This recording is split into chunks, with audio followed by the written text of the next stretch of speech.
Today on Spotlight ETSU, I sit down with University President Dr. Brian Noland. We discuss his opinions on topics such as free education, the ability for some members of the university to conceal carry on campus, and I ask why the arts building has taken 35 years to get off the ground while the football stadium will be finished after 5. Stay tuned, we're turning on the Spotlight. Hey, Dr. Noland, thank you for joining us today. Afternoon, how are you? I'm doing well. How are you doing? Doing well. That's good to hear. So first off, I just want to talk to you and keep it kind of lighthearted. Okay. What are you going as for Halloween? What am I going as for How are you Halloween? dressing up? Anything? That's a good question. Lucky maybe? No. My favorite costume of all time was to dress as Ace Frehley from Kiss. All right, cool. So cool. I'm old, and Kiss was my favorite band as a little kid. Okay. And an easy costume is you wear a suit, you paint your face, put on a wig, and next thing you know, you're Ace Frehley from Kiss. Very cool, very cool. He's always my favorite Kiss. So if I'm member as dressing well. up for Halloween, that's what I would wear. One year I went as a Harry Potter figure. Very cool. I remember your son went as Harry Potter as well. My son went as Harry Potter. Last year he was an iPad. I don't think I'm going to do anything for Halloween. And in fact, I know I have business meetings that day and that evening. So I think for Halloween I'm going to dress up as a college president. Right, I understand that. You don't want to go into an important business meeting as Gandalf or something. Or wearing a painted face and a Kiss wig. That wouldn't go over very well. Sure, you'd be rocking though. I would. All right, so next up I want to I want to ask about college tuition, okay? Yeah. So of course that's always a very important topic with students such as myself, as my crew here, and of course you being the college president.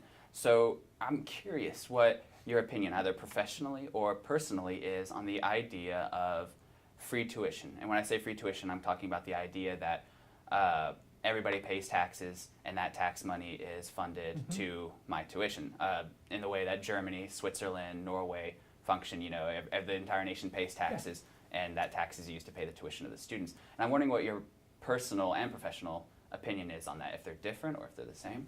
Well, I think if you look at the history of higher education in our nation, at its founding, the predominance of the cost of operations for universities and colleges was provided by the state. Higher education was viewed as a public good. We're going to invest in the academy, and the academy will prepare students to transition into careers, workforce, or whatever the future may hold for them. There were major public policy initiatives that were based on that conceptualization of higher education as a public good. The Morrell Land Grant, the act that founded places like Virginia Tech and the University of Tennessee, Knoxville, these big investments at the end of the Civil War in property upon which institutions would be based. You look at the GI Bill and the investments that we made in veterans as they returned from World War II to move and transition into the workforce. The Pell Grants, the creation of community colleges. So at critical points in our nation's history, we recognize the importance of investing in higher education. But at some point from about the mid-1980s on, we really began to step away from investments in higher education and starting to look at it as a private good. That I as a student, and this was the way it was when I was in college, I as a student need to pay for my own tuition because I'm going to get a better job and earn more. I think what you're seeing now in our country is a real discussion around how we pay for college and is college a public good or a private good. So Tennessee Promise is a great example of that. Sure. And as you see now at the federal level, it's election season, both of the two candidates are talking about their higher education platforms. Do I think it's possible for college across the nation to go back to a conceptualization of 80 or 90 cents on the dollar of what it takes to university being paid for by the taxpayers? I don't think so. Do I think that's an admirable goal? Yes, but let's look at the reality. Most universities are funded by state appropriations. States are required to balance their budgets, and we are one of the elements in that state budget that's quite often the balancing wheel. Sure. So unless there are new revenues to support the operations or reductions in other areas of state government, I don't know how Tennessee, much less other states in the union, would be able to bring this to the forefront, which then puts the federal government in the role of making an intervention. Sure. It'll be interesting to see what happens after the election as proposals turn into platforms and platforms turn into policy. But I think if you were to talk to any president of any public university in the country, they would welcome the opportunity for the nation to begin talking about investments in education as a public good rather than investments in individuals from a private perspective. I don't know if I answered your question, Right. but there's a lot of Yeah. layers to this. No, it's a very complicated topic, definitely. So I'm curious, though, as you said, with the GI Bill being a good example, the nation began to look at this as an investment in the community, or as in society as a general, investment that pays off later with an educated voter base and educated citizenship. So, what's the difference then when it comes to university as compared to high school? Because, the nation as a whole decided many, many decades ago that, high school was something that the state would pay for because Correct. it'll pay off in the long run. So why isn't that, now that we have a stronger economy, why isn't, than we did, say 80 years ago, why isn't that now something, in your opinion, that we extend to post-secondary education as it's becoming more and more needed for somebody to be able to work and provide? And what we've done by design from a policy perspective is rather than putting the bulk of investments in institutions, we've invested in students and allowed students to take those investments and make choices, which I view as a positive. So the Pell is a perfect example. Right. The Pell, the max Pell this year is something like $5,500. So that puts resources in the hands of students and then allows students to make a decision on the institution that best fits their educational aspirations. If you look at ETSU, and this isn't the case for all students, but if you're a Pell eligible student and you're eligible for the lottery scholarship, the one is $5,500, the other is $3,500. And when you put those two together, tuition is essentially free. It's the out-of-pocket expenses, Sure. books, et cetera. So you could make the argument that for a percentage of our undergraduate population, that through scholarships, financial aid, that you're able to reduce that sticker price of tuition and fees. But I think what you're moving towards with respect to your question is a broader proposition to expand the notion of Tennessee Promise to the entire public sector. I'm thinking, well, yeah, that idea. My thought was more on the federal level. And of course, there are definitely And many that'd be people, the same thing because yeah. President Obama's talked about. Sure. And Bernie Sanders, was talking about has a very big talked deal. about a promise for the nation. Yeah. It'll be interesting to see what happens after the election. I mean, this is a unique time in our nation's history. My degree is political science. Sure. At one point, I had aspirations of being a political science faculty member and teaching about the American presidency. This is an election unlike anything I've ever witnessed. Definitely agree. It's an election in which we're not really talking about policy. It's an election in which there's not been a lot of conversation about platform. It's been an election in which we've spent a lot of time talking about noise. Yeah. Sure. So once the noise is over, and I'll be thankful when the noise is over, it's going to be interesting to see what January and February hold as whoever is selected to lead our country outlines their platform. Sure. So, as you said, though, it's an admirable goal to try and go into the direction of where we pay for education through taxes. But aside from you thinking that it's not something that we can do, if I interpreted your answer right, it's not something that you personally think we can do. I don't know if it's a priority. Sure. But is it something that you think we should do if we could? I'm an educator, so from my perspective, the best investment we can make in our nation's future is to invest in our future, to invest in preschool, to invest in early childhood education, to ensure that we have a world-class educational system to prepare the next generation of Americans to compete in a global economy. Whether we want to admit it or not, we are competing in a global economy. Sure, of course. And you're going to have the opportunity to move in any direction that you want, you hypothetically as an undergraduate student. But if you're majoring in computer science, there's a chance that you're competing for a job against someone from China. So we've got to give our students and the next generation of Americans the best resources possible to be competitive in a global economy. And I think we would be better served to make investments in education than we would be to make investments in some of the other things that we make investments in. But as you look at the priorities that are on the national agenda, unfortunately, higher education is not one of the top 3, 4, or 5 priorities. that you hear a lot of conversation about in public circles. Okay. You know, the media is talking about health care. The media is talking about Medicare and Medicaid. Yeah. The media is talking about how we benefit those who have moved through job loss. All the things that are critical. It's just a matter of priorities, and it'll be interesting to see what the priorities of the new president entail. Okay.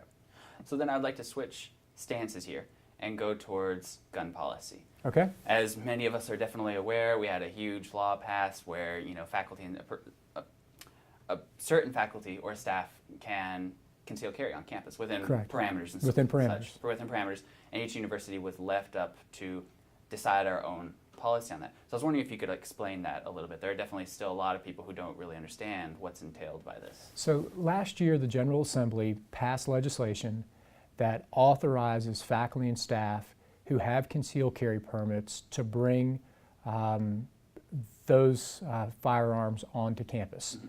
They can only have them in certain buildings. There are certain buildings that, as specified by federal code as well as state code, they're not able to exercise their Second Amendment rights. So for example, at the VA, Sure. federal law will supersede state law, and individuals who may want to exercise those rights are not going to be able to, because that would be in violation of federal policy. Right. There are elements on our campus. You cannot take a weapon into the university school, for example, or to Little Bucks or to the Child Studies Center.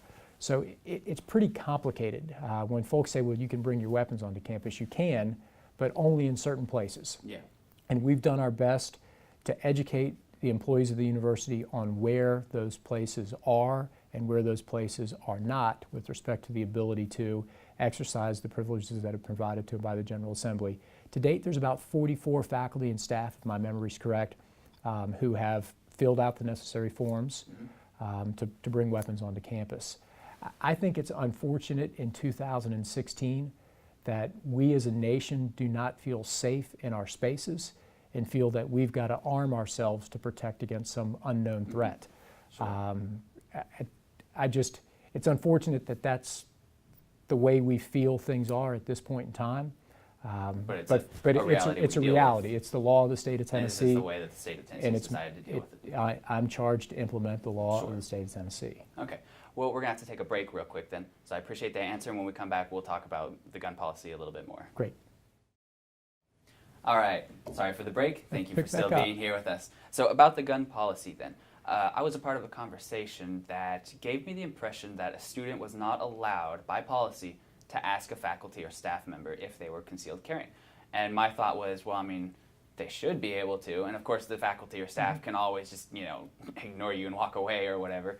But are they allowed by the rules to ask? Can I go up to a staff member and say, are you concealed carrying, and be punished for As a it? student, you have the ability to ask that question, free speech, but the faculty member is not prescribed to disclose whether or not they are carrying a weapon on campus. We do have a process that's outlined in code that details a process of registration.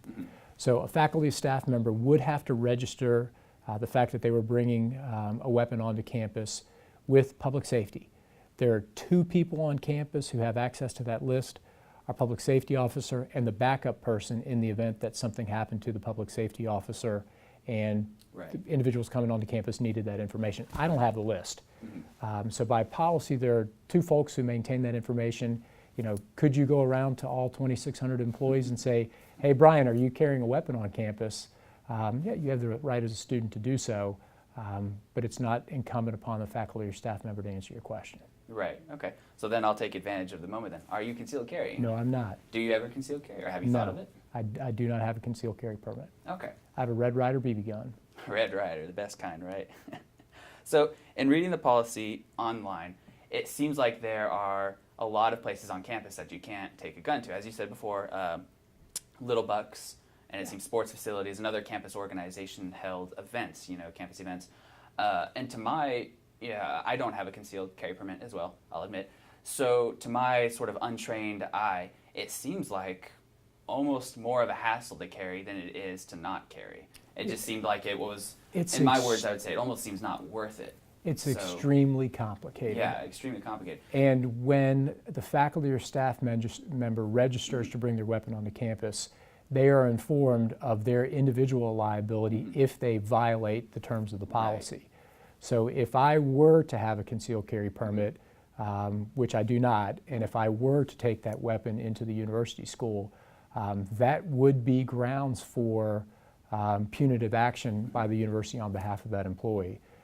So it's complicated, but Right. the employees are made aware of that as well as the expectations when they go through that registration process with public safety. Okay, so I'm trying not to come at this from any standpoint of pro or anti-gun. I consider myself to be pro-gun, but when looking at the policy online, it almost seems like the policy is, or not the policy, I should rephrase that. When looking at the policy online, it almost seems like the law was just a feel-good measure.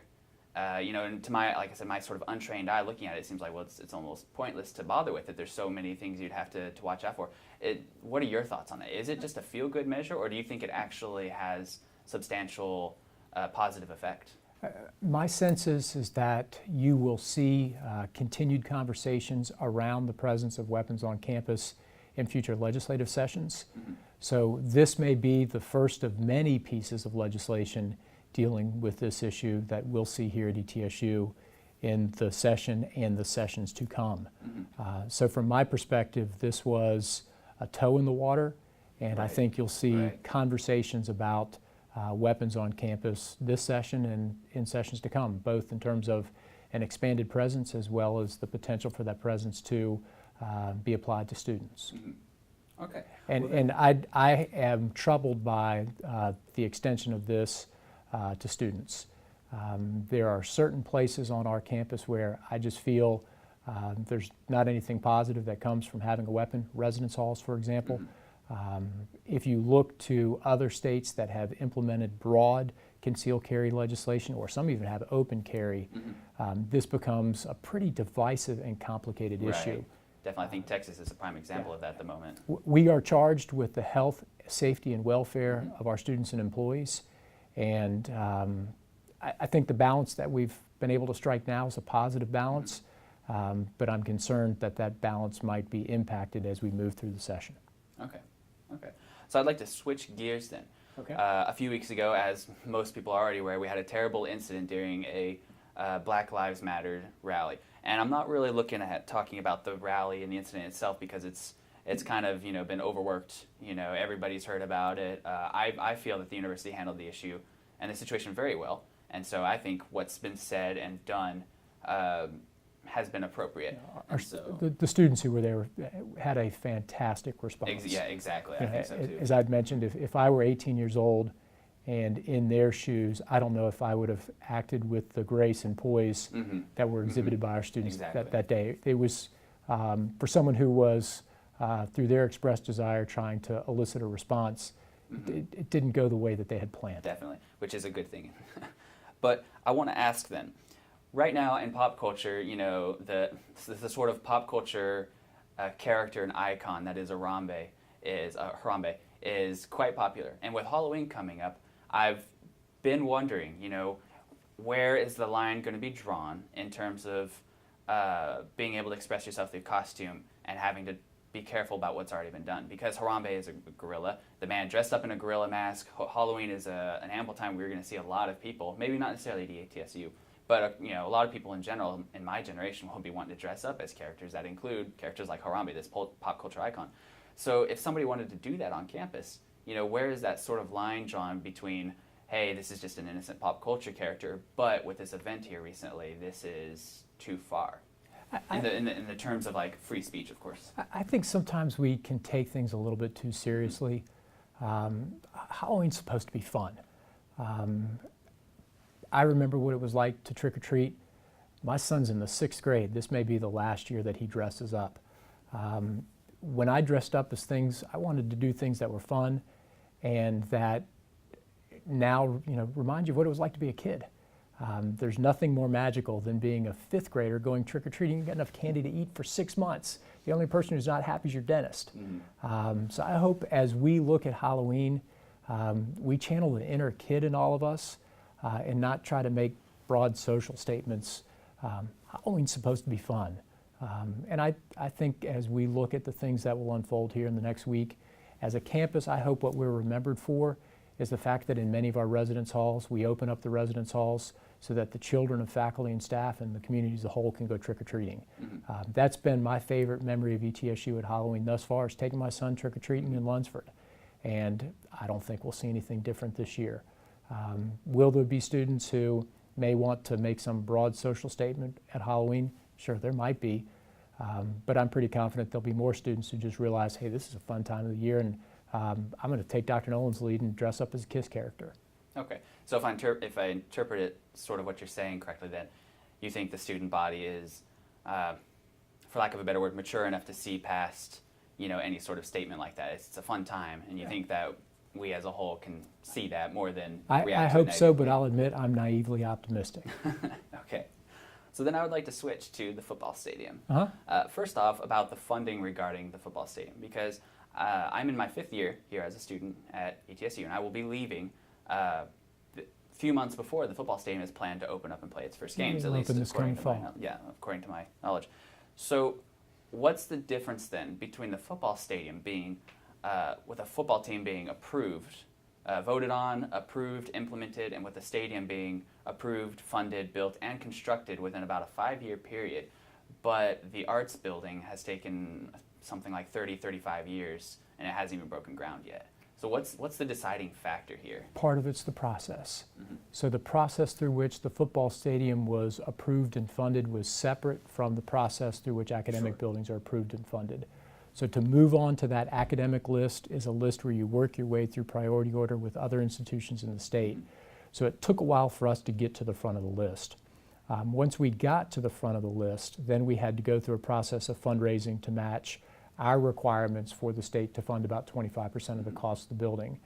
The Arts is a year behind schedule, probably about 18 months behind schedule. The reason it is was because of my decision to take time to work with our partners in Johnson City to expand the size, the scope, and the footprint of the building. So if we had decided to build it on our own, it would be on campus, it would have a main auditorium of about 650 seats, and within 3-4 years we already would have outgrown the building. So by taking a little bit longer, we've positioned ourselves to now build a home for the arts at ETSU that's going to last for generations with a main hall that seats 1,200 people. So the two things are a little bit different in that one's an academic building, one's an auxiliary building. The two things are also different in that one involves a unique partnership with the city to expand the footprint, the scope, and the programming, where the other was built for institutional purposes as a whole. Sure. So do you think this is a positive thing then? That it can take 35 years to get funding and approval for an arts building, but it can be so easy to I think spend the so much state's money on capital football. project process for academic buildings is flawed. It shouldn't take that long for a building to move through. Let's talk about Lamb Hall. Lamb Hall's been on the list for more than 15 years. Lamb Hall will receive funding hopefully this legislative session. We'll then have to fundraise, and it'll be another 5 years before we open Lamb Hall, so that's 20 years. The process to approve academic programs is flawed. Some would say it's broken, and I think you'll see some changes made to it through the Focus Act and the transition to a board of trustees here at ETSU. But Instead of a state board. Instead of a state board. Things that we build without state funding and state approval, we can move pretty quickly on. Residence halls, we can move pretty quickly on residence halls. We can move pretty quickly on things for which we receive federal funding through a grant. Athletic facilities, the CPA. I mean, in the time period that you've been here, we put an addition onto the CPA because those are institutional decisions that are defined here. So the project for Lamb in the state is deterred in a point to completion by the state process. So this process could be different in different states. The process is extremely different. The process could be much faster. Correct. Okay. So when I was chancellor of the system in West Virginia, we could turn academic buildings around much quicker than you can in the state of Tennessee, because in Tennessee you've got to get a project on the list. We've got a replacement for Roger Stout that went onto the list 2 years ago. So we're looking at easily a couple decades. My son's going to before graduate something from ETSU before that project ever becomes a reality. Okay. So it's just the system for capital projects in our state is broken. And you're seeing that really play through here. It took forever for us to realize the dream of the Arts Center. I mean, shoot, I was in high school when that thing went onto the list. That's how long it took to get to the point that we are. I regret that my decision delayed it another 12 to 18 months, but I think 20 years from now, when people walk into the building and see this magnificent structure that's a home for the arts for the region, that 18-month delay would have proved to be a good decision. Okay. Well, Dr. Noland, I thank you for being here. Thanks. It's been a wonderful pleasure, as always, to talk with you. So I'm going to turn the table. What are you going to be for Halloween? I'm going to wear a suit and go to a meeting. I don't get to dress up. Well, if Dr. Noland can be Dr. Noland for Halloween, I think I'm just going to be Steven Jansen. That'll work. Every year it's, next year I'll do something for Halloween, and then Halloween comes around, I'm like, I don't got the time or money next year, so maybe in 20 years I'll be something. Well, lesson learned on my KISS makeup, I've always used just makeup. Mm-hmm. But when I was in college, I had a friend who unfortunately used magic marker to do the black. And it didn't look very good 5 days later. So if anybody's watching this and once again decides to be, Peter Criss or Ace Frehley or Paul Stanley or Gene Simmons, don't use permanent marker. Don't use marker, sure. We'll put out the memo. All right, thanks Thank you a lot. very much. Have a good day. You Thanks. too.